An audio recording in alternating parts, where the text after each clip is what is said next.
You can find villains everywhere. Take me, for example. Is that a surprise? But the thing about villains is, most of us absolutely adore showing off our villainy. Of course, we still have to hide our real name and appearance, but that's why we'll dress up in some silly costume and send out message cards, or why we'll upload videos of our crimes to video sites. To be blunt, it's all meaningless. It doesn't matter, but we still leave behind a signature. Even if it puts us at greater risk. That's just how we are. Do you get it now? This toll-free call you answered is my version of that. I want to show off who I am. Just like the royal barber shouting about the donkey ears he saw. Yes, I am a hopeless villain. I am enough of a villain to take your life just like this. Diamond suit boom. A muffled explosion could be heard. One of the people walking along the sidewalk had their head suddenly swing to the left, and then they fully collapsed to the side. The other people on the sidewalk had no idea what had happened.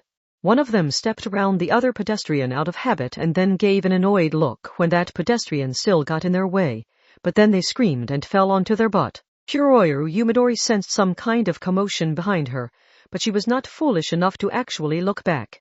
The center of the blast would already have countless phone cameras aimed at it. No matter who had caused this trouble, being filmed nearby would only increase her own risk. The face, eyeballs, and fingerprints would be especially devastating, so she continued calmly walking away. You could find villains everywhere. Take this girl, for example. She dressed in a black leather punk fashion at odds with her young appearance, and she wore a white coat with just the hood over her head, allowing the rest to spread out behind her like a cape. The freshmen were gone, but she was too deeply dyed by the criminal underworld to escape so easily. Or to be blunt, life was easier when she kept one foot in that underworld than if she fully left them. There we go. She walked to the trunk room at a multi-tenant building near the train station. She tossed a shining silver attaché case into one room there and left with the room's key in hand. She handed the key to a man in a suit who she passed by on the street. They never even glanced at each other. That completed her job. But that alone would have been too boring, so she gently placed her hand on the back of a nearby drum-shaped security robot and sliced through it. Her spur power was bomber lance. She could emit masses of highly compressed nitrogen from her palms to slice through reinforced concrete or solid metal like they were a liquid. If an alarm went off for that man, thus demonstrating how hard the job had been, she would have an easier time when negotiating for a higher second half of her pay. Of course, she would have to make sure no one found out she had caused it. These handoffs are getting to be more of a pain. I guess it's just gotten too risky to use the station trash cans or coin-operated lockers. She honestly had no idea what she had been transporting. Besides, she was not even a specialized courier. If she was going to make a living with illicit activities, she had decided she would not specialize in any one field. Fixed gears were always being worn down until they would eventually break, be removed, or have their client negotiate a better deal with someone else. She would wander from field to field. There was nothing she could do if her job was thrown out as outdated and obsolete, so she made sure to maintain her freedom by always fluidly moving from one position to another. And oddly enough, pursuing freedom also ensured her safety.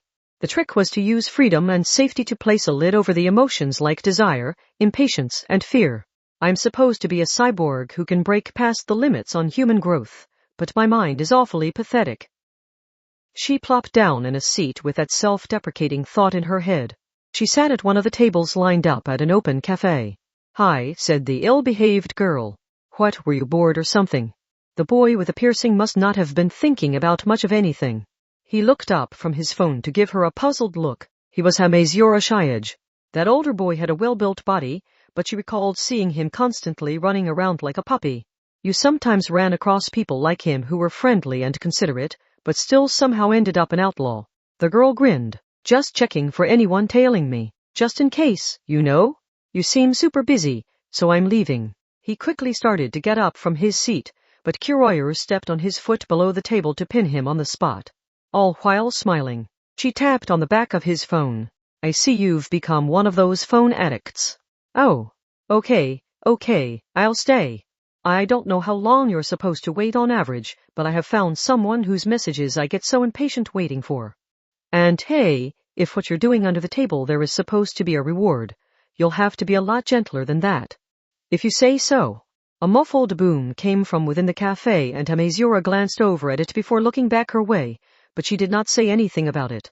A cyborg was someone who had their body partially or wholly replaced with mechanical parts. In Academy City, it was specifically defined to refer to someone who had the necessary parts all contained within their body. Thus, optical fiber nerves would make you a cyborg, but heavy metal claws would not. But Kuroyoru did not think her cyborgness made her a minority. People who could never let go of their phone had already made an electronic device a part of themselves.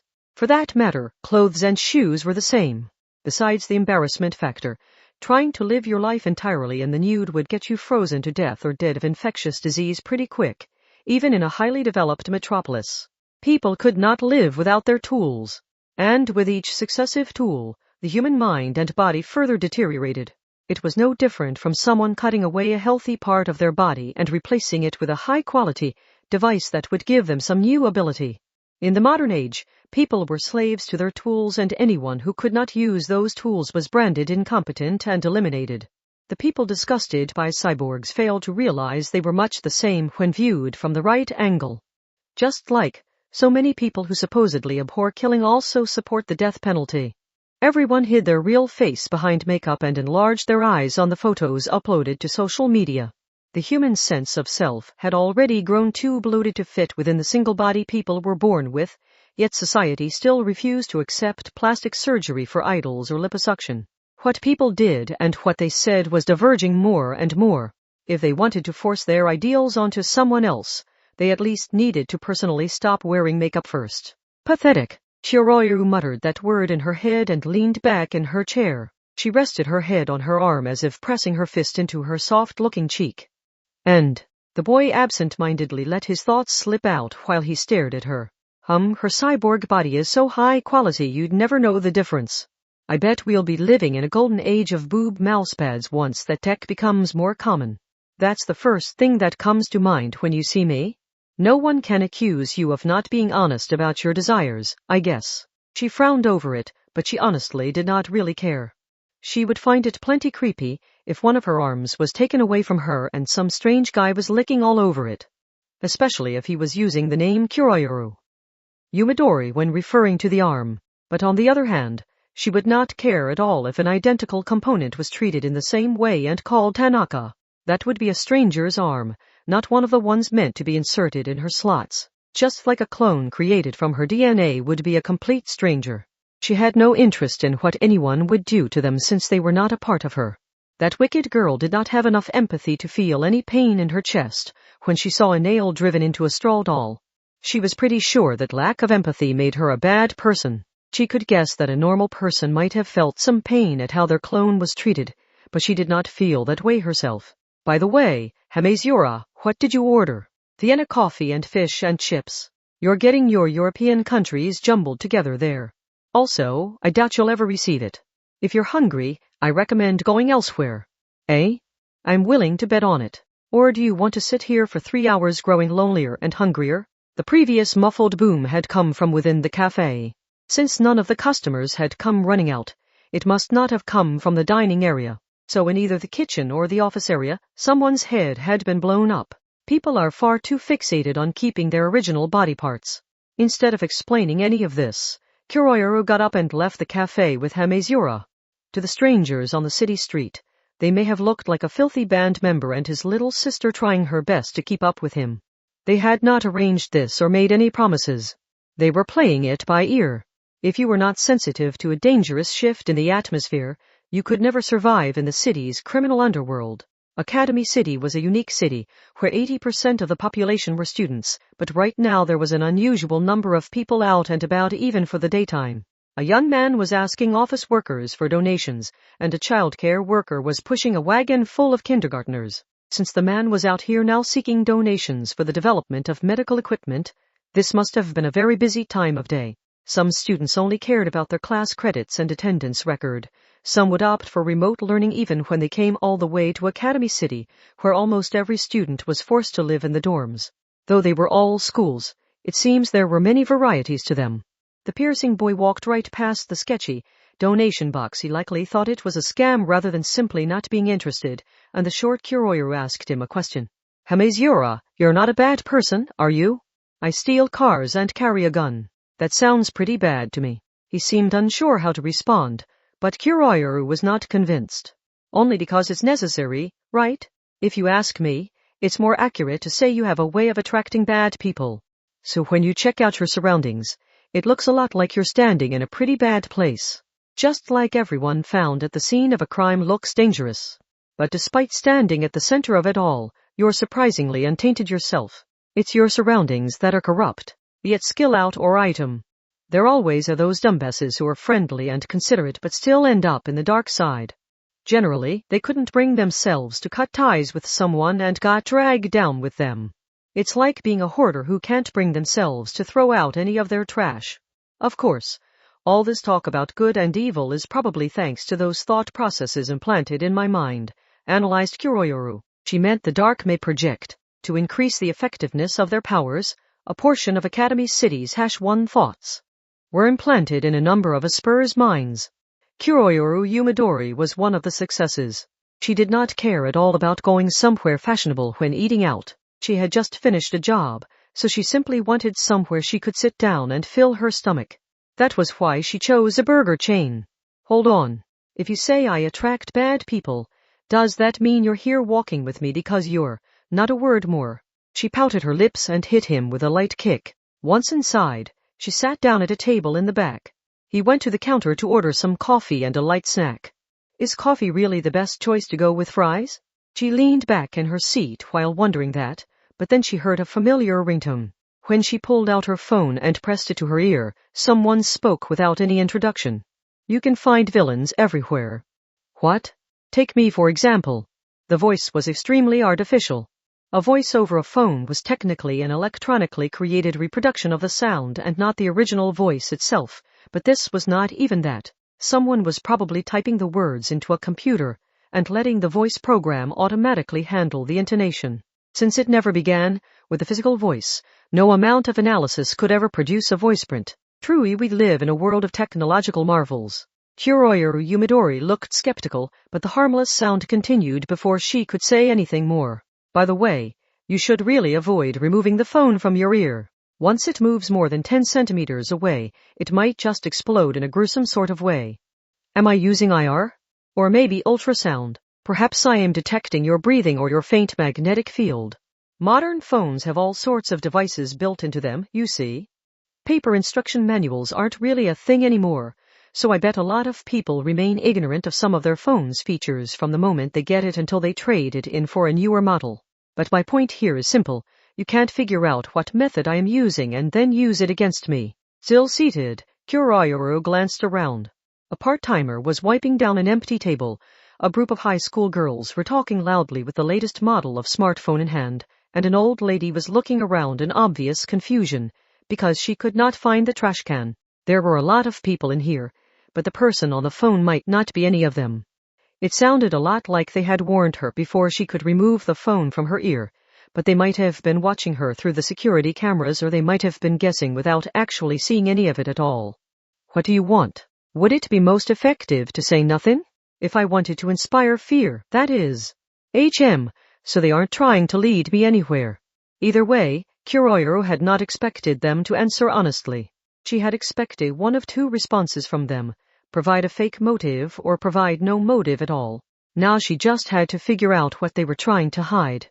In Kuroyoru's experience, the people who provided no answer tended to be the tougher opponents. Anyone who kept talking and talking would generally reveal the truth once they took a solid blow to the face. If that was enough to break through, then it was all just pretense. Not that I think this is a situation where solving the mystery is going to save my life. But that doesn't mean this is meaningless, continued the voice. Who I call doesn't matter, but that I made the call does. Do you get the idea now? This began on a whim, but I can't stop now that it started. Hey, I want you to know what kind of person I am. Of course, I'm not about to ruin my life by revealing my name and identity. But it's still important, don't you think? And I don't just mean you personally. I also want to show who I am to everyone else who will see you get blown away. Because revealing a secret to someone about to die isn't a good way of getting the word around. Hey. Kuroyoru Yumadori smiled bitterly. She remained leaned back in her seat with the phone still to her ear as she slowly cut in. You might think this puts you in control of the conversation, but you've already revealed your weakness. You hadn't even noticed? You're the one that set this all up.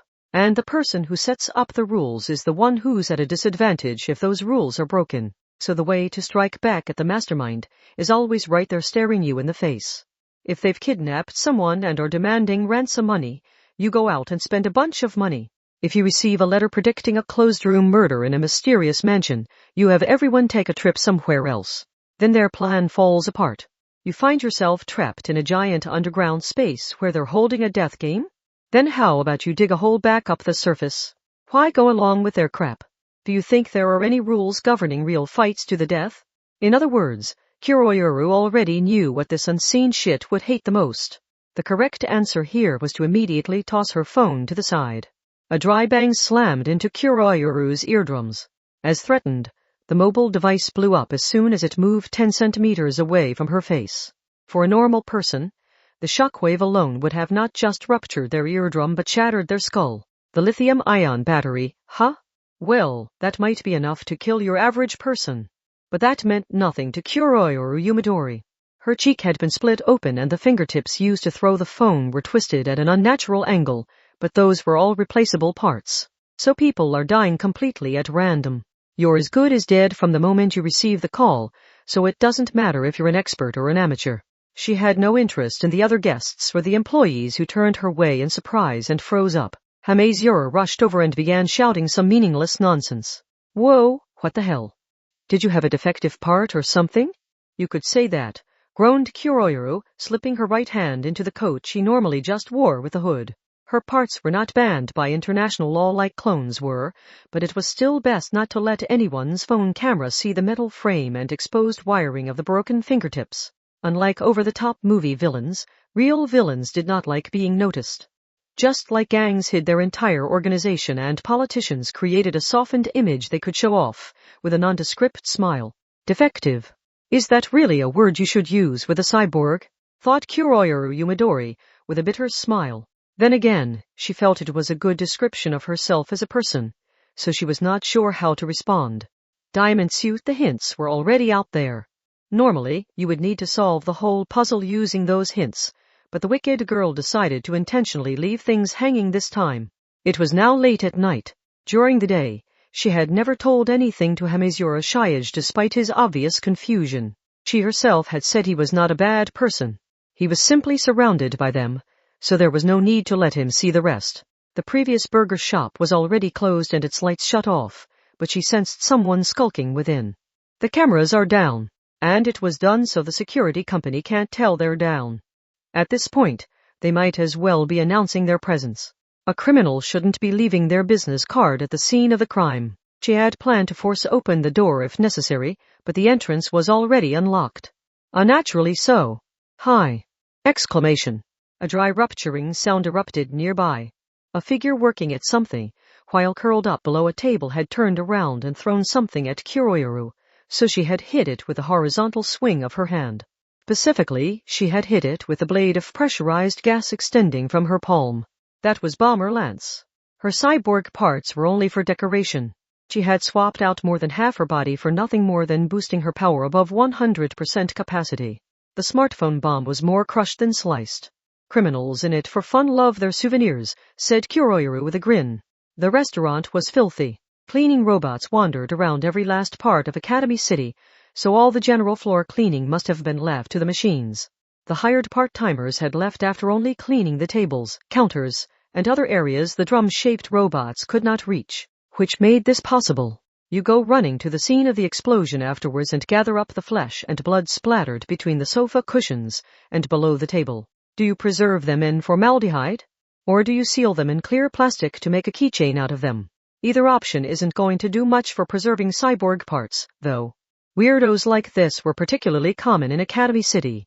It was generally understood here that a single drop of blood or single hair could be used to analyze a skilled Asper's DNA map, so some people would develop into twisted and abnormal sort of collectors. Kuroyoru honestly could not care less. How had she known this person was in it for the fun? What proof had she had this was not a professional pretending to be that way? What a stupid question. A real pro wouldn't choose such an unprofitable and risky method. Only amateurs could remain smiling even though the killings were not worth the risk involved. Professionals killed as part of their job, so they could easily do the financial math in their head to know. However, that did not mean this opponent was weak. In fact, amateur obsessions could be entirely uncompromising, so getting caught up in one could be a real pain. But even if it was by pure chance or random, now that this person had chosen Kuroyoru as a target, she had to crush them. When they were in it for the fun, they tended to get obsessed with any target they failed to kill, and she did not want to have someone constantly seeking revenge with the unique persistence of someone with way too much time on their hands. Especially when she was a villain with a lot she needed to keep hidden. The figure curled up in the shadows spoke with a girl's voice. The voice was a lot gentler than the artificial one over the phone, but Kuroyoru could also sense a sticky obsession in it. She was a fair bit older than Kuroyoru. She gave off a dangerous sort of allure, like a simple touch from her would destroy you. The best comparison may have been to an unbelievably beautiful stalker. I wanted to enjoy everything. Nabbing people's DNA maps from their gore won't let you use their Asper powers. In the criminal underworld, talk was a diversion. It was like someone in the stands shining a laser pointer in a boxer's eye before they made a jab. There was no need to go along with and accept the pace they were setting up. So even though the other girl was still talking, Kuroyoru drew a handgun and fired several times into her at close range. She did not expect this to kill her. Yeah, she's bound to have more than just those phone bombs. The best way to get someone to reveal their hand was to hit them with obvious firepower from head on. Kuroyoru had already used her bomber lance, so she wanted as much info as she could get before the actual battle began.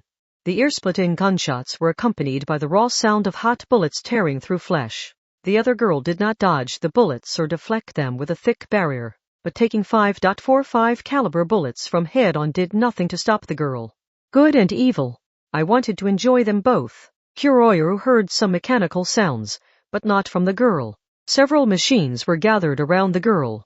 The tubes sticking into her body were blood transfusions, and Roman 4 and the things, audibly swooshing through the air, seemed to be the staples used to close up wounds. Kuroyoru thought of life as an activity. Whether your body was biological or mechanical, you still lived as long as that body remained active. As an extreme example, a human could live on with a ruptured heart as long as something else circulated their blood in its place. The blood pressure, oxygen level, and pain signals were what mattered, so as long as they were maintained, the person could forget all about death and continue on without issue. In Kuroyoru's case, all the necessary machines were contained within her body, but this girl was different. The parts that would not fit had to be dragged along with her. Each of those machines was the size of the minifridges found in hotels and hospitals. They had small wheels attached so they could roll along with her. In other words, an incarnation of life support devices. This would have been perfect if I were just a good person with no real desires. Taking a closer look in the dim light showed the girl was wearing a thin surgical gown with a cardigan worn over her shoulders. Something like a tagged loop glittered at her unusually skinny ankle. She looked like she had escaped from a hospital or lab. Her long black hair was tied back with a ribbon or something. She was older than Kuroyoru, but still only around high school age. That meant she would also be some kind of a spur. No minors in this city were truly ordinary. The tag at her ankle said her name was Hikaruzawa Megumi. Kuroyoru doubted that was actually her real name, but it was hard to tell. This was a criminal who chose people on a whim, blew them up remotely, and later showed up to gather up pieces of their flesh and bones. She might not be operating entirely on logic. She showed no sign of pain even after being shot 5 times, but that would be because the devices around her were pumping her full of something. It was the same idea as a mosquito or leech preventing its target from feeling any pain while it injured them and sucked their blood. They excreted some kind of anesthetic. Hikaruzawa grinned. But this makes it so hard to act like an ugly villain. You can't be both at the same time. Mastering one or the other is doable, but try to go for both and the quality of both drops. Any villainy will bring down the pyramid of good I've built up. Well, we do live in a world that tends to place everyone into one of 2 groups. People who have never even once broken the rules, and those who have. Right? But in truth, everyone wants to treat themselves to a little evil every once in a while. You only live once, so it would be a waste to not enjoy everything this open-world game of life has to offer, right? The girl with 5 bullet holes held her trembling shoulders and cackled like a madwoman. Several mechanical noises soon followed. So I had to think up a way to do it. She had not touched anything yet, but Kuroyoru's left arm moved unnaturally and the handgun swelled out from within. Kuroyoru tried to immediately throw the gun away, but her fingers would not function properly. The delay allowed the swelling gun to rupture. The gunpowder must have been triggered. The blast split open her cheek. How powerful a signal is that medical equipment spewing? I guess this could be an application of a CT or MRI. The silver contents of her left hand were exposed and her fingers were twisted beyond usability. She was a cyborg with more than half her body replaced with industrial machinery, so she had always had a weakness against electrical powers. How can you enjoy a taste of villainy while maintaining the foundation you've built up as a generally good person? It was so infuriating having all these things I wanted to do that were off limits to me, but thinking through it all was a ton of fun. Creativity is such a gift, don't you think? A helicopter can take you to the summit in just 10 minutes, but you still want to climb the mountain yourself, right? Several more pieces of medical equipment began to move. Most any tool used to save people could also kill people if misused. If the wrong blood type was given to someone in a transfusion, it could act as a fatal poison. A surgical stapler used to sew someone up could also be used as a gruesome projectile. So you decided to become an anonymous bomber? No tactile feedback from the killing blow is a real shame, but better safe than sorry, right? And it's not like I get no feedback at all. I can sense their emotions even over the phone. Their confusion, their panic, their terror. And if I combine the digital sense with the tangible pieces of them they leave behind, I have all the pieces I need to feel the real thing. I can enjoy the life of an ugly and feared villain, while remaining a pure and boring good person. Firing bullets into Hikaruzawa Megumi, even into her brain or heart, would not kill her. When the machines used to maintain a life bared their fangs, they became weapons capable of slicing up and destroying the human body. She was hard enough to kill. She seemed like some absurd fantasy about the undead, and she also wielded the cruelty of an execution device. On top of that, she also used bombs made from ordinary mobile devices. Kuroyoru Yumadori thought on all that and summed it up as best she could. What is that all? She wrote her enemy off so readily. The girl in the surgical gown and cardigan actually stared blankly at her when she heard it.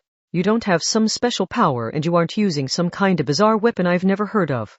A life support system that leaves you as close to immortal as humanly possible. Shokishi from the previous generation already tried that in the form of a whole damn powered suit. That just means you made artificial organs that are too big to fit inside you. You're 2 whole generations out of date compared to a cyborg made with more compact tech. I was really hoping you were at least using the abnormal criminal behavior as a cover for stealing DNA maps or to stir up social unrest so you could stimulate the Asper population in a way that created the kind of AIM diffusion field aggregation you wanted. But what's this? It's so straightforward and pathetic I'm kinda impressed. With this little thought behind it, I might as well have been attacked by a stray dog or something. Then what do you have? Hikaruzawa was honestly asking. Her curiosity won out over feeling insulted at being called out as small time. What do I have? Kuroyoru tapped her temple with the index finger of her unharmed right hand. I had a portion of that goddamn #1 thoughts implanted in me. It increases the effectiveness of my power, but it also means that shithead's shittiest parts come shitting out of me at times. Fascinating. The smile on Hikaruzawa's face had no place in a kill-or-be-killed confrontation. So you're saying you had his evil deeds themselves implanted in you? You could build up both good and evil that way. I wouldn't even have to dirty my own hands to earn evil EXP. If I could directly claim a villain's actions, I could skip all the intermediary steps and claim the end result for myself. With metallic sounds, saws, drills, pliers, lasers, and other medical tools used to work on bone emerged from their boxes. It looked like a swarm of giant shrimps and crabs at this point. The girl's eyes sparkled as she planned to pry open Kuroyoru's artificial skull to extract the collection of live brain cells within and research the method used. Kuroyoru breathed an exasperated sigh. Believe me, you don't want this. I want to say that too. They both sent out an attack. The one that ended up sliced in 2 was the box-like medical machinery, but losing 1 or 2 of those was no problem for that girl. Another one fell from above to immediately replace what was lost. In fact, from above, Kuroyoru looked up to see machinery dangling from the entire ceiling like grapes at a vineyard. Machines lack the presence of something alive, so she had entirely overlooked this. Oh no. A moment later, all of the machinery dropped from the ceiling to bury her small body. Diamond suit, is this all I can do? Wondered Kuroyoru Yumadori. She was a level 4 Esper who used her cyborg body to push past the limits of her power. But that was all she had. Her power was on the rarer side, but it was not unique to her. And cyborgs were mass-produced machinery. She had gotten her priorities backwards, so continuing along this path would never give her the unique individuality she had sought as one of the freshmen. She could not find the uniqueness that she had felt in the #1, who was the base of her combat thoughts, or that she had felt in a few others she had met in her days of combat. But now that she had chopped up her body and made herself into a cyborg, she could no longer shift to a different path, not even if she wanted to. Simply put, she was stuck. Continuing on made no sense when you were stuck, so if someone was telling her to end this defective life of hers, it might be best to do just that. However, she had one more trick up her sleeve. If I would just do what people say, I never would have become such a villain. She did have one more way to fight back. With a flash of light, it all fell apart. The pile of machinery burying Kuroyoru Yumadori was blown away in an instant, but she had not used her bomber lance. The wreckage had obviously been exposed to fiery heat, and it was left twisted, bent, and broken. Shards had stabbed into the ceiling overhead, and they did not fall back down. What was that? That's the thing. Her surviving right arm had fallen apart as well, but it did not look like she had detonated an explosive gripped in that hand. The type of destruction was wrong for that. She had switched off the arm, yet the pain remained for some reason. Almost like a punishment for violating a taboo found somewhere other than the designs for that arm component. I could tell you, but you still wouldn't really get what happens to a scientific Esper when they try to use occult magic. She had experienced this before. She would likely have suffered a fatal wound were she not a cyborg. And she also knew the supernatural phenomenon that had shredded her arm would only bring harm to everyone else out there. Most anyone would be happier not knowing about it, but this girl in the surgical gown was one of the few exceptions. Kuroyoru knew all too well it would burrow into the girl's heart as an unbearable temptation. Hikaruzawa had said she wanted to enjoy everything because you only live once. She had wanted to experience evil as the opposite of good, so what would happen if she learned that magic existed as the opposite of science? The machinery that had just barely survived the scorching flames let out high-pitched warning tones. That was meant to be life support system, so the girl's brain must have been awash with chemicals that would only shorten her own life. Kuroyoru Yumadori spoke in a truly disinterested tone, all while knowing this was the most effective attack here. Believe me, you don't want this. I want to say that too. Hikaruzawa Megumi immediately took action. Her obsession with enjoying the world was legit. She gathered data from her various attached devices to extract the footage of Kuroyoru's finger movements from her peripheral vision and to work out the spell Kuroyoru must have uttered based on the vibrations that had reached her eardrums. Once she was done, she was ready to make her own attempt at real magic. Ha ha! She spread her arms and laughed joyously at the top of her lungs. She had found a new world, something she had not even known existed. She looked like someone who had finally found the sunlight of an exit after being buried alive in a cave.